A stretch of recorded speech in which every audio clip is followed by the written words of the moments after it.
Jesus gave me a second chance. I died of a heart attack and I'm alive today to tell the story. It happened July 28, 1998. I woke up the morning at 5 o'clock with a severe pain in my chest, and I knew I was in trouble.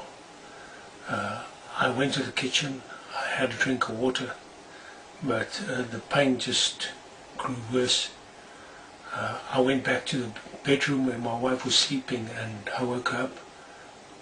I explained to her, I said to her, listen, I've got this severe pain in my chest, you must pray for me. I realized that there was nothing else I could do, there was no time for any other action. She woke up and I then collapsed onto the bed and she started praying for me.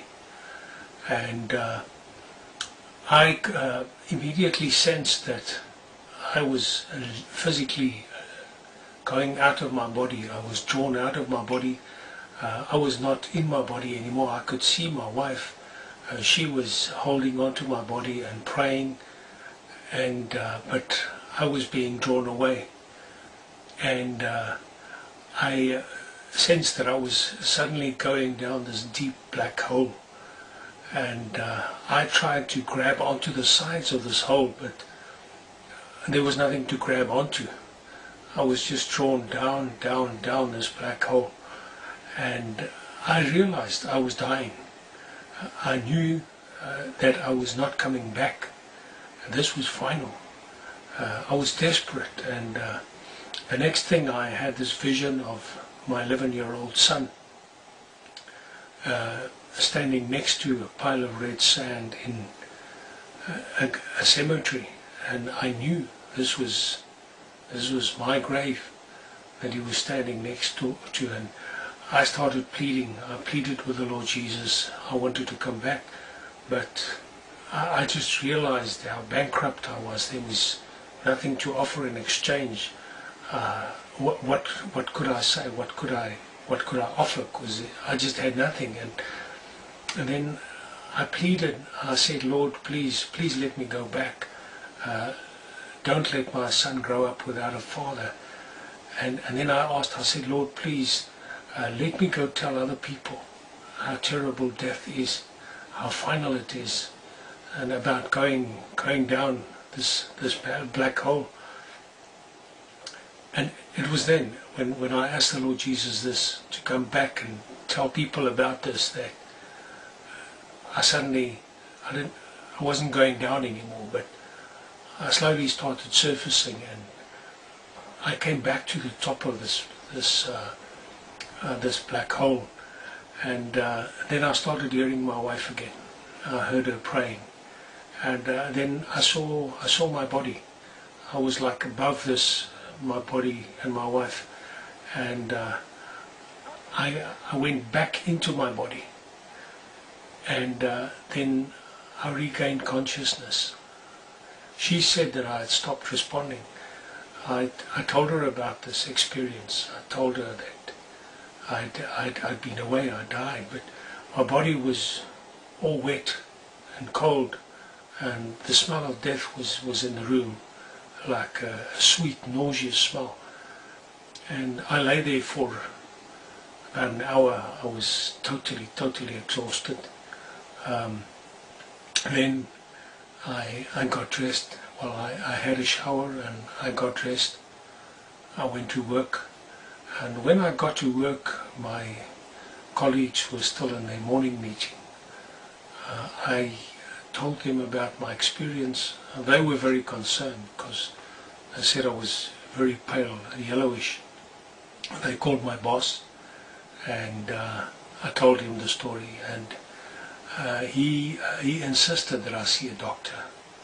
So later that day I saw a cardiologist, and he sent me for a sonograph, and during the sonograph they said that it was obvious that I had damage to my heart, and that I'd been through some severe trauma in my heart, and they decided that I should stay for an angiogram the next morning.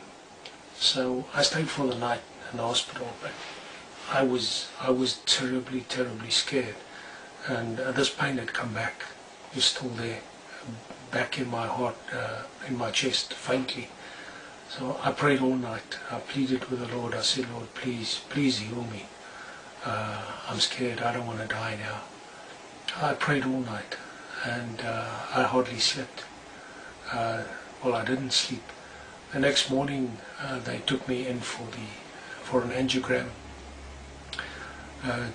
During this procedure, they insert a probe in your groin, into your arteries, up into your heart, and then they release a dye, and they can then see the blood flow and see whether there are